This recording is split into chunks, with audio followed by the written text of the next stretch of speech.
Hello, I'm Rob Flores, a recent graduate of Texas A&M Texarkana. I have a bachelor's degree of science in mathematics with a minor in interdisciplinary studies. Since I can remember, I've always liked math, and I especially like teaching math and showing others why things are the way they are in math. I like to think of myself as a team player and a people person. I know how to follow instructions, and I also know when it's time to take an initiative or maybe even a leap of faith. I work best when I see the big picture, and because of that, I think that I am a goal-oriented, self-motivated individual. I like to be thorough in my work, and I don't believe in taking shortcuts. I rather pride myself on producing good quality work. I'm genuinely concerned about my students and their comprehension of not just math, but of any subject. I want to see my students achieve things they may not have considered.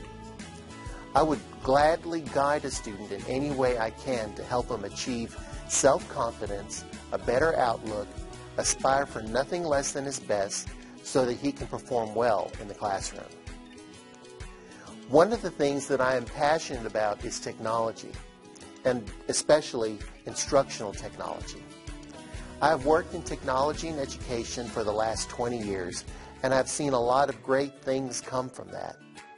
I am computer fluent, and I will use technology whenever and wherever I can to facilitate the learning of my students. There is not an aspect of technology that I am afraid to use, and I would gladly evaluate new technology for its effectiveness in enhanced learning. One of the trends I've seen in instructional technology is classroom flipping, in which teachers create virtual classrooms filled with digital versions of course materials, ranging from digital drop boxes for homework to video recorded lecture sessions. It is my hope and desire to develop this technology to give students some extra help when they need it. As an example, I'd like to show you a video that would demonstrate my skill as a teacher explaining basic mathematical concepts using instructional technology. Something called order of operations. Now in math, order of operations is a set of rules that everyone follows to get the correct answer. Otherwise, we might all have different answers. For example, let's look at 5 plus 4 times 2. If we solve this from left to right, first we'd add 5 plus 4, which is 9, and then we'd have 9 times 2. So then we'd multiply 9 times 2 equals 18. But what if we solved going from right to left, doing the multiplication first? Let's see. 2 times 4 is 8, and then we'd have 8 plus 5, which is 13. Those are completely different answers, so which one is right? Well, that's why we have something called order of operations. The order of operations rules are simple. All we have to remember are 6 letters: P, E, M, D, A, S. P for parentheses and brackets, E for exponents and radicals, M and D for multiplication and division, and A and S for addition and subtraction. The rules say we would do parentheses and brackets first, exponents and radicals second, multiplication and division third, then finally addition and subtraction, which is fourth. An easy way to remember the order is to remember this phrase: "Please excuse my dear Aunt Sally." This helps me remember the order, so feel free to use it if you think it'll help you remember. We learned today that multiplication is nothing more than repeated addition. For example, 2 times 2 is 4. What we can do is take the 2 and repeatedly add it 2 times to get the answer 4. Let's look at 6 times 3. We'll take the number 6 and repeatedly add it 3 times. So 3 6s add up to 18. Let's look at another one. 3 times 6. We'll take the number 3 and repeatedly add it 6 times. So now 6 3's add up to 18. Hey, look at that. Both 6 times 3 and 3 times 6 are 18.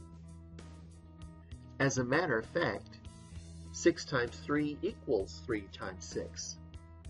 This is because they say that multiplication is commutative, which is a fancy way of saying that you can move the numbers around in multiplication problems and get the same answers. I would need to point out that a project such as classroom flipping would take some time to develop, and there very well may be similar facilities out there that can effectively demonstrate the same means. But when it comes to applying solutions to learning issues, I can incorporate what works or help develop a better solution. Ultimately, when I see that my students are successfully learning, that's when I know that I am successful. So, there you have it. I hope that you would consider me as a qualified candidate and a valuable addition to your staff. Again, my name is Rob Flores, and I will leave you with this credo by which I've lived. When life hands you lemons, make lemonade and then sell it for a profit. Thank you for your consideration and your time.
Okay, cut.